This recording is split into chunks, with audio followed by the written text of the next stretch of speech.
हरे कृष्णा कृष्ण कृष्णा हरे हरे, हरे रामो राम रामो हरे हरे। हरे कृष्णा कृष्ण कृष्णा हरे हरे, हरे रामो राम रामो हरे हरे। हरे कृष्ण कृष्ण कृष्ण हरे हरे, हरे राम राम राम हरे हरे। हरे कृष्ण कृष्ण कृष्ण हरे हरे, हरे राम राम राम हरे हरे। हरे कृष्ण कृष्ण कृष्ण हरे हरे, हरे राम राम राम हरे हरे। हरे कृष्ण कृष्ण कृष्ण हरे हरे, हरे राम राम राम हरे हरे। हरे कृष्ण कृष्ण कृष्ण हरे हरे, हरे राम राम राम हरे हरे। जय राधा गोपीनाथ राधे, जय राधा मदन गोपाल राधे। जय जगन्नाथ बलदेवा, जय सुभद्रा, जय गौरानिताय जय गौरनिताय, जय प्रभुपादा जय प्रभुपादा जय प्रभुपादा। निताय गौर हरि बोल निताय गौर हरि बोल, ताय गौर प्रेमानंदी हरि हरि बोल।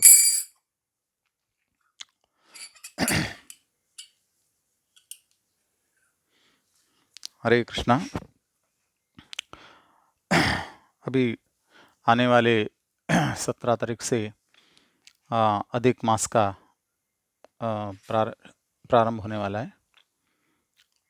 तो हम जानते हैं कि दामोदर मास में या कार्तिक महीने में हम लोग जो भगवान के दामोदर अष्टकम का सुबह और शाम को पठन करते हैं, भगवान को दीप दिखाते हैं। वैसे ही इस पुरुषोत्तम मंत्र अथवा अधिक मास जो हम कहते हैं, ये जो बहुत ही श्रेष्ठ महीना बताया गया है, भगवान ने अपना खुद का नाम इसको दिया है पुरुषोत्तम मास करके। इस मास में खास करके हमें चौराष्टकम, भगवान का जो गुणगान का जो चौराष्टकम अगर गाएंगे पूरा महीने, तो उसका बहुत लाभ है। तो हम आज उस चौराष्टकम का पहला जो श्लोक है उसके ऊपर थोड़ा चर्चा करेंगे। हरे कृष्णा। ओम अज्ञानतिमिरान्धस्य ज्ञानाञ्जनशलाकया चक्षुरुन्मिलितं येन तस्मै श्रीगुरवे नमः। नमो विष्णुपादाय कृष्णपृष्ठाय भूतले श्रीमते भक्तिवेदान्तस्वामिनिति नामिने। नमस्ते सरस्वती देवी गौरवाणी प्रचारिणे निर्विशेष शून्यवादी पाश्चात्यदेशतारिणे। जय श्री कृष्ण चैतन्य प्रभु नित्यानंद श्री अद्वैत गदाधर श्रीवासादि गौरभक्तवृंद। हरे कृष्णा कृष्ण कृष्णा हरे हरे, हरे राम राम राम हरे हरे।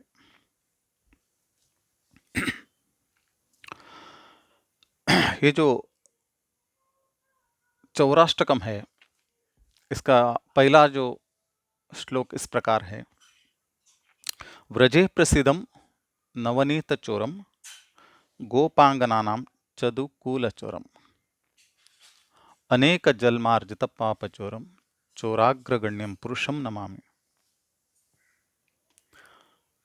इसे हम अष्टकम में ऐसे गाते हैं। व्रजे प्रसीदं नवनीतचोरं गोपाङ्गनानां च दुकूलचोरम् अनेकजन्मार्जितपापचोरं चोराग्रगण्यं पुरुषं नमामि। भगवान को यहाँ पे चोर कहा गया है। भगवान जो कृष्ण भगवान जो है, इन्हें हम पूर्ण पुरुषोत्तम कहते हैं। जैसे त्रेता युग में राम के रूप में भगवान आए थे, उनको मर्यादा पुरुषोत्तम कहते हैं। वैसे कृष्ण को हम जो लीला अवतारी हैं, जो अवतार लेके आते हैं, लेकिन ये स्वयं अवतारी हैं। इनसे ही अलग अलग प्रकार के अवतार निकलते हैं। स्वयं अवतारी जो कृष्ण है, इनको हम पूर्ण पुरुषोत्तम कहते हैं। पूर्ण पुरुषोत्तम का मतलब ये है, इनके अंदर सारे गुण होना चाहिए। ये सारे गुण में एक चोर गुण भी एक है। अगर भगवान को चोरी करना नहीं आता है, अगर हम कहेंगे, तो भगवान पूर्ण कैसे हो सकते हैं? इसलिए चोरी करने में भी भगवान अग्रगण्य हैं। लेकिन भगवान जो चोरी करते हैं और साधारण एक व्यक्ति चोरी करता है, उसमें बहुत अंतर है। यहाँ पे हम समझ सकते हैं कैसे इस चौराष्टकम को सुंदर तरीके से बताया गया है। कृष्ण, श्रील प्रभुपाद कहते हैं, कृष्ण जो है, इसका मतलब है सर्वाकर्षक। सभी रूप से ये आकर्षक है, सभी लोगों को आकर्षक है, सभी प्रकार के लोगों को आकर्षण करने वाले हैं। ये कृष्ण है। चोर भी समझते, अरे ये महान चोर हैं, चोरों को भी आकर्षण करते हैं। हर एक कार्य में अग्रगण्य है। इसलिए यहाँ पे बताया गया कि चौराग्रगण्यम पुरुषम नमामि। चोरों में से अग्रगण्य है। तो व्रजे प्रसिद्धम नवनीत चोरम, ये व्रज जो मंडल है, ये भगवान की लीला स्थल है। भगवान ने व्रज धाम में अपना अवतार लिया था। भगवान स्वयं आए थे व्रज धाम में और अपने अलग अलग प्रकार की लीला किया था। उसमें से एक लीला है, बहुत ही सुंदर और मधुर लीला है। यह है नवनीत चोर, माखन चोरी का लीला है। इस माखन चोरी का लीला में भगवान क्या करते थे? अलग अलग घरों में जाके भगवान माखन का चोरी करते थे। भगवान माखन चोरी करने के लिए ये 3 प्रकार का कारण है। एक है, अपने ग्वाल बाल मित्र थे, उनको लिए वो जाते हैं, चोरी करके लाते थे, उनको खिलाते थे और बंदरों को खिलाते थे। जैसे बताया गया है कि बंदरों ने त्रेता युग में श्री रामचंद्र को सीता मैया की खोज में बहुत ही सहायता की थी। इसलिए उन्होंने बहुत महीने तक उपवास रह के सीता मैया का खोज में निकले थे। इसलिए भगवान रामचंद्र ने उनको विश्वास दिलाया था कि अगले मेरा कृष्ण अवतार में जो आप सबको मैं भरपूर खिलाऊंगा।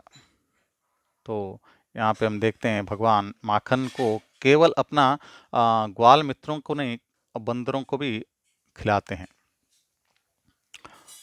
तो ये ग्वाल बालों को और बंदरों को आनंद देने के लिए भी माखन चोरी करते थे। दूसरा, गोपियों को भी आनंद देने के लिए भगवान माखन चोरी करते थे। ये गोपियाँ बार बार भगवान माखन चोरी करते हैं करके यशोदा मैया के पास, नंद बाबा के पास कंप्लेंट लेके जाती थी, शिकायत लेके जाती थी। लेकिन वैसे ही अगर कृष्ण भी नहीं आते हैं घर पे चोरी करने के लिए, तभी भी नाराज हो जाते थे। इसका मतलब उनको कृष्ण घर में आना चाहिए, माखन चोरी करना चाहिए। उनका मन में वो एक ये था, क्योंकि इच्छा थी कृष्ण आए माखन चोरी करें। क्यों? क्योंकि कृष्ण जब आते हैं माखन चोरी करने के लिए, तभी कृष्ण का इस सुंदर मुख का दर्शन करने को मिलेगा। भगवान इतने सुंदर थे, इतने सुंदर थे, सभी गोपियां उनका दर्शन करना चाहते थे। लेकिन उनका दर्शन करने के लिए उनके घर में कैसे जाएं? यशोदा मैया के पास जाके, नंद बाबा के पास जाके मुझे कृष्ण का दर्शन करना है, बार बार नहीं जा सकते हैं। इसलिए वो जानबूझकर मटके में भर भर के माखन रखते थे, ताकि कृष्ण आए और उसको चुराए। इतना ही नहीं, वापस उनको कृष्ण को देखने का इच्छा होती थी, तभी वो कंप्लेंट लेके नंद भवन में जाते थे, गोकुल में जाते थे, ताकि और एक बार कंप्लेंट के बहाने जाते थे, शिकायत के बहाने जाते थे, और एक बार कृष्ण का दर्शन उनको मिले। ये उनका उद्देश्य था। इसलिए यहाँ पे कृष्ण जो है, ये 3 कारण से माखन चोरी करते थे। एक, ग्वाल बाल को आनंद देने के लिए, बंदरों को आनंद देने के लिए। दूसरा है, ये गोपियों को आनंद देने के लिए, जो भगवान से इतना प्रेम करते थे। और गोपियों को, ये भगवान के एक दिव्य भक्त हैं, भगवान के उच्च स्तर के भक्त हैं, इनको सेवा प्रदान करने के लिए भी भगवान ये माखन चोरी का लीला करते हैं। कभी कभी गोपियां सोचती थी, ये देखो माखन चोरी का ये सुंदर लीला जो है हमें देखने को मिल रही है, लेकिन यशोदा मैया को नहीं मिल रही है।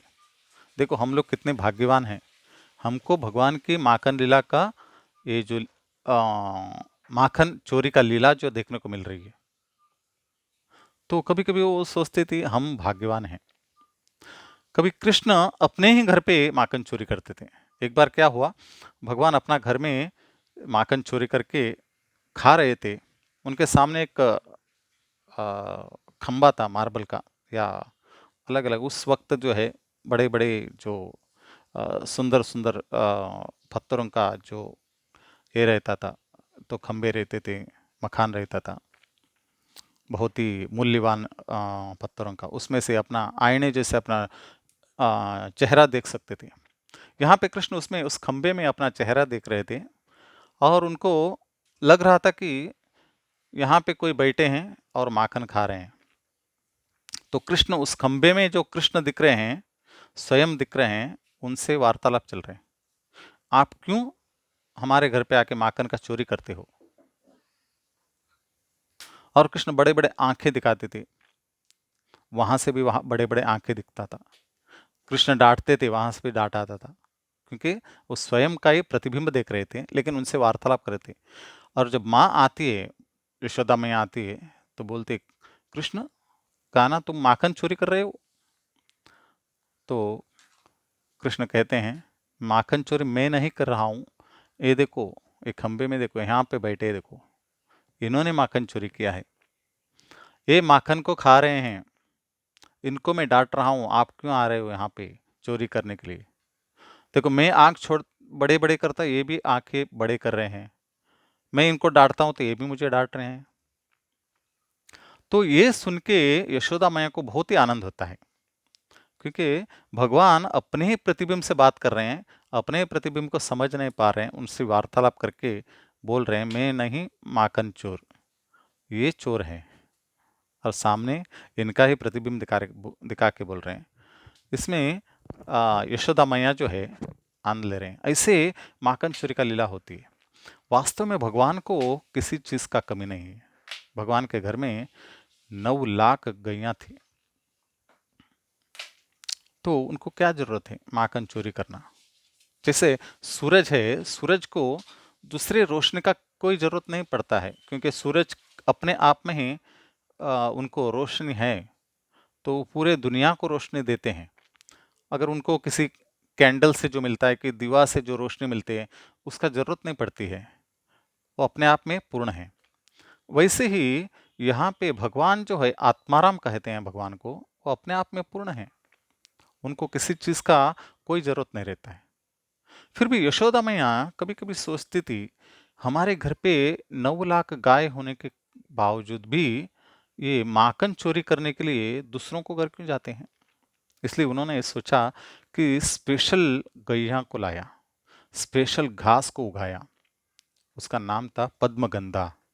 पद्मगंधा का मतलब है जो वहां उस घास से जो कमल का खुशबू आती थी, उस पद्मगंधा गाय घास खाने के बाद जो गाय जो दूध देती थी, उस दूध को भी कमल का खुशबू आता था, इसलिए उसका नाम था पद्मगंधा। इससे गैया का स्पेशल, कुछ गैयों को उन्होंने पाला था और उसका दूध कृष्ण को स्वयं देती थी। कभी कभी उनको लगता था जो मैंने जो दासियों को रखा है वे भी ठीक से मेरा ये काना को माखन देते नहीं होंगे, इसलिए उन्होंने सोचा मैं स्वयं बैठूं।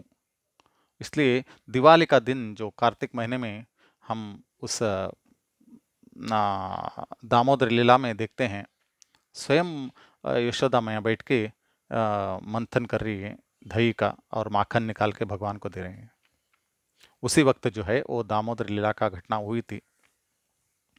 वैसे यहाँ पे जो भगवान का जो ये सुंदर लीला है माखन चोरी का, यहाँ पे उसको पहले जो श्लोक में बताया गया है, ब्रजे प्रसीदम नवनीत चोरम, ये नवनीत चोरी का जो लीला है पूरे व्रज में जो प्रसिद्ध है।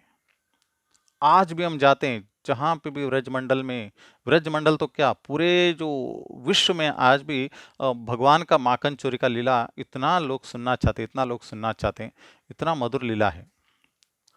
तो वैसे गोपांगना नाम च दुकूल चोरम, यहाँ पे हम देखते हैं सभी लोग गोपियों का, गोपी जन वल्लभ गिरिवरधारी, हम लोग जो भजन गाते हैं, जय राधा माधव कुंज विहारी गोपी जन वल्लभ गिरिवरधारी। प्रभुपाद कहते हैं लोग गोपीजन वल्लभ बनना चाहते हैं, लेकिन गिरिवरधारी कोई नहीं बन सकते हैं। गिरिवरधारी केवल भगवान ही बन सकते हैं। गिरि भगवान जो एक अपने छोटे से उंगली का नाखून के ऊपर गोवर्धन पर्वत को धारण कर सकते हैं 7 दिन 7 रात तक, ऐसे कोई नहीं कर पाते हैं। लेकिन चाहते हैं गोपी जन वल्लभ बनना चाहते हैं सब, ये प्रभुपाद बताते थे जब पाश्चात्य देश में जब जाते थे। भारत में भी जो प्रचार करते हैं तभी बताते थे हमको अनुकरण नहीं करना चाहिए। अगर अनुकरण करना चाहते हो तो श्री राम जी का अनुकरण करो। कैसे सुंदर वो पति का रूप ये निभाया उन्होंने, कैसे उन्होंने एक राजा का रोल निभाया, कैसे उन्होंने एक पुत्र का रोल निभाया, कैसे एक राजा का रोल निभाया, ऐसे उनको अनुकरण करो।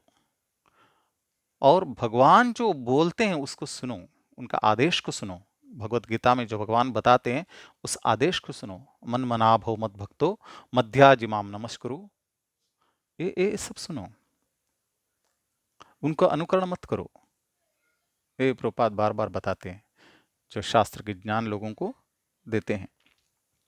यहाँ पे गोपियों का वल्लभ बनना सभी चाहते हैं, लेकिन गोवर्धन पर्वत नहीं उठा पाते हैं।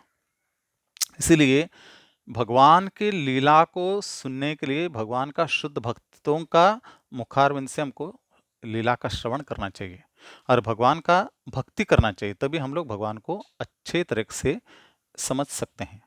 नहीं तो भगवान का लीला को समझना इतना आसान नहीं है। यहाँ पे जो गोपियां भगवान को अपने पति के रूप में चाहते थे, इसलिए भगवान उनका वस्त्र को चुराते, चदुकूल चोरम, भगवान उनको वस्त्रों को चुराते हैं।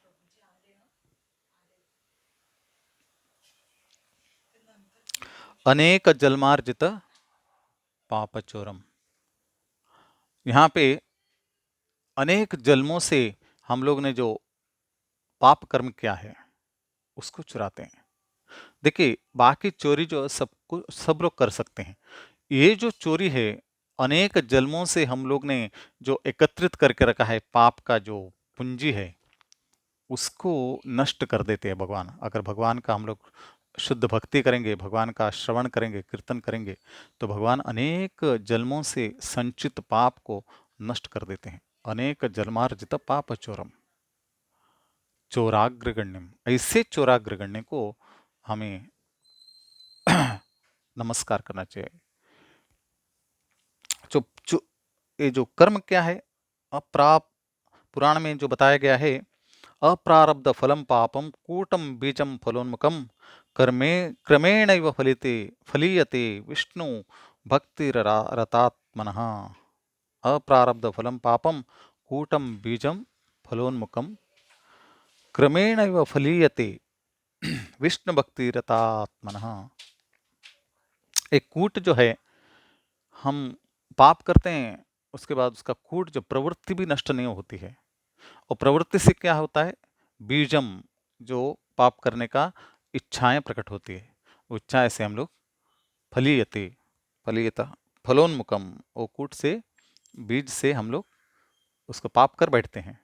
प्रवृत्ति रहती है, प्रवृत्ति से इच्छा उत्पत्ति होती है, इच्छा से हम लोग पाप कर बैठते हैं। वैसे ऐसे अनेक जन्मों से हम लोग ने जितने पाप किया है, भगवान उसको नष्ट कर देते हैं। जैसा कोई गुरु जो है शिष्यों को दीक्षा देते हैं, तो उनका भी पाप को हरण करते हैं, लेकिन भगवान उनसे भी ऊपर हैं। भगवान अनेकों अनेकों जन्मों से संचित पापों को नष्ट कर देते हैं। जैसे नलकोयर में मणिग्रीव और अजामिल, भरत महाराज, कुब्जा, जगाए मदा, इतने लोग हैं। इन लोग का भगवान ने सब संचित पापों का नष्ट कर दिया और भगवान का धाम को प्रदान कर दिया। कृष्ण को समझने हाँ तो उनका जन्म को और उनका कर्म को समझना जरूरी है। इसलिए भगवान भगवत गीता में कहते हैं, जन्म कर्म च मे दिव्यम योम ये वेत्ति तत्वतः त्यक्त्वा देहम पुनर्जन्म नैति मामेति सो अर्जुन। न इति नैति माम इति। नैति का मतलब है इस भौतिक संसार में नहीं आने वाले हैं। माम इति मेरे पास आएंगे और इस भौतिक संसार में नहीं आएंगे। जो व्यक्ति अपने जन्म और कर्म का मेरे जन्म और कर्म के बारे में समझने का प्रयास करेगा, तत्वतः समझने का प्रयास करेगा। हरे कृष्ण।